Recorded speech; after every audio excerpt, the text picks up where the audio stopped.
तमाम ज्ञापन दिया गया है सारे मुस्लिम को। है क्या कारण है, जानने का प्रयास करेंगे। हमारे साथ मौजूद हैं हाजी अनवर अली काजी साहब। सर, क्या मामला, किस संबंध में आज कलेक्ट्रेट पहुंचे हैं तमाम मुस्लिम कम्युनिटी के साथ? यहाँ पर यूपी के अंदर यती नरसिंह राव है जो आए दिन पैगंबर मोहम्मद साहब के ख़िलाफ़ बयान देता रहता है। हालांकि पुलिस ने उन्हें गिरफ़्तार कर लिया है। सीएम साहब योगी साहब ने भी उनको लताड़ दी है और हम ये चाहते हैं कि इस जालिम आदमी को कम से कम फांसी की सज़ा हो और ये परमानेंट जेल के अंदर रहना चाहिए ताकि ये जहरीले बयान ना उड़े। ये जब भी टीवी के सामने या पत्रकारों के सामने मुखातिब होता है तो हमेशा मुस्लिमों के खिलाफ जहर उगलता है।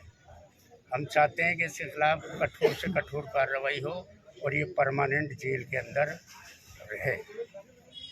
किसके नाम, किसके ज्ञापन सौंपा गया? हमने कलेक्टर साहब को राष्ट्रपति जी के नाम ज्ञापन दिया है कि इसके खिलाफ कार्रवाई होनी चाहिए।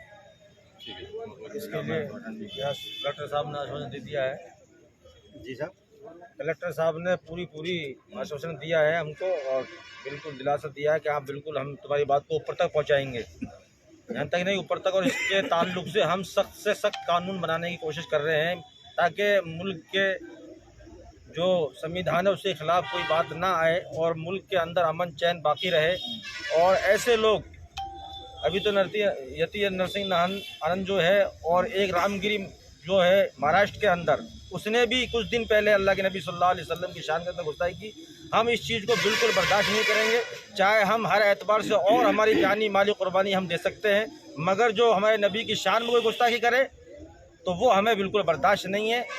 तो इसलिए हम हुकूमत से अपील करते हैं कि वो इसके ताल्लुक से, मुसलमानों के ताल्लुक से भी और हमारे जैसे बिरादरान वतन जो रहते हैं मुल्क के अंदर, सर समाज के लिए किसी भी पेशवा, किसी समाज के पेशवा को बुरा भला ना कहें, ये संविधान के खिलाफ बात है और ये किसी को बर्दाश्त नहीं होती है। तो इसलिए ताकि मुल्क का अमन चैन बाकी रहे उसके लिए और जगह भी ज्ञापन लगे और हम जिला गंगापुर सिटी के अंदर भी कलेक्टर साहब को ज्ञापन दिया है। उन्होंने पूरा हमें आश्वासन दिया है और ये लोग मौजूद है आपके सामने। और अगर इस पर कार्रवाई नहीं की गई तो फिर आगे के अज़ाइम बड़े संगीन और मजबूत है, वो हम आगे कार्रवाई भी करेंगे। बड़ा आंदोलन करना जाएगा अगर इस पर कार्रवाई न की गई। गंगापुर में भी कुछ लोग ऐसे हैं यती नरसिंह राव की बात पर यस करते कमेंट करते रहते हैं। हमने कलेक्टर साहब से मांग की है कि जो लोकल गंगापुर के जो निवासी हैं वो भी यती नरसिंह राव या कोई आप सल्लल्लाहु अलैहि वसल्लम के खिलाफ जो बातें करते हैं उस पर कमेंट करते हैं, उनके खिलाफ भी कार्रवाई होनी चाहिए। हमारे साथ ये मुनासिब नहीं है इस तरीके से आपस में एक दूसरे के प्यार प्रेम को बिगाड़ना या इसके खतरे में। यूँ समझिए कि ये मुसलमानों का एक आखिरी सब्र का एक इम्तिहान है, लेकिन इससे ज़्यादा सब्र नहीं कर सकते। क्यों?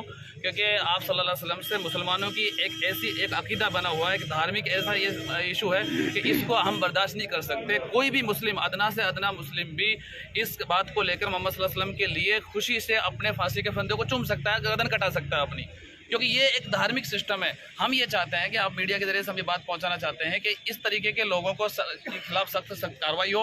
आए दिन इस तरीके से गंगापुर सिटी में भी हमने नामजद ज्ञापन दिया है, वो लोग आए दिन इस तरीके से बातें करते रहते हैं। ये मुनासिब नहीं है, ये हिंदू मुस्लिम सबके लिए खतरा है, ये इंसानियत के दुश्मन है, ये कोई किसी के लिए मुनासिब नहीं है। ये लोग ये सांप्रदायिक झगड़ा फैलाना चाहते हैं और हम चाहते हैं कि गंगा जमनी तहजीब बनी रहे। और जुर्म का देखिए, जराइम जो करता है मुजरिम का कोई धर्म नहीं होता है। प्रशासन से भी हम अपील करते हैं कि मुजरिम का कोई धर्म ना पूछा जाए, उसको कड़ी से कड़ी सजा दी जाए, चाहे वो हिंदू धर्म से ताल्लुक रखता हो या मुस्लिम धर्म से ताल्लुक रखता हो।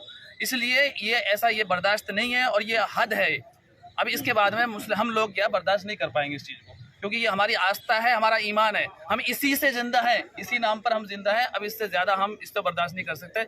इसलिए आपके माध्यम से हम प्रशासन से अवगत कराना चाहते हैं कि इस पर सख्त से सख्त सजा दी जाए इन लोगों को।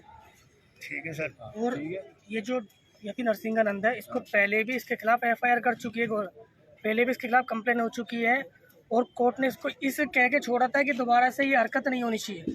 बावजूद इसके वो अपने मंचों से काफ़ी हज़ार लोगों को इकट्ठा करके नफरती बयान एवं मर्यादित टिप्पणी, जिसमें वो सिर्फ मुसलमान ही नहीं हिंदू मजहब के लोगों पर भी एवं मर्यादित टिप्पणी करता है, देश की माँ बहनों के ऊपर गलत टिप्पणी करता है। लेकिन अब बात यहाँ आती है कि किसका प्रोटेक्शन है उसको, किसके बलबूते पर वो काम कर रहा है। वरना सरकार इतनी पावरफुल होती है, प्रशासन इतना पावरफुल होता है कि उसको उठा के क्या नहीं कर सकता।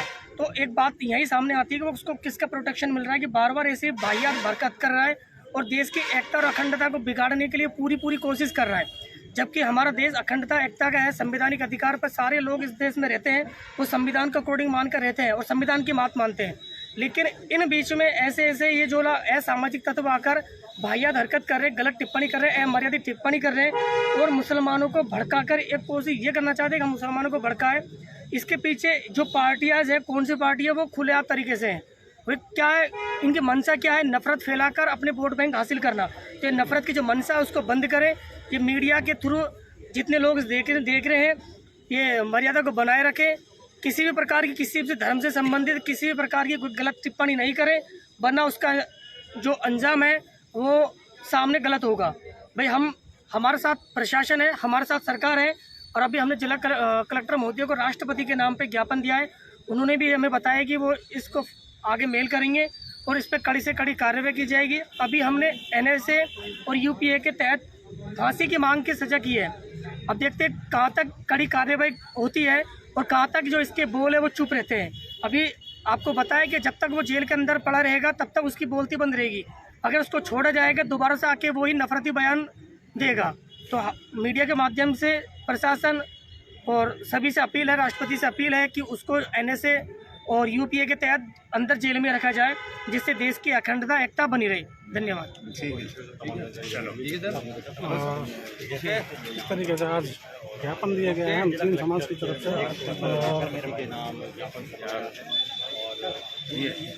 बंद करें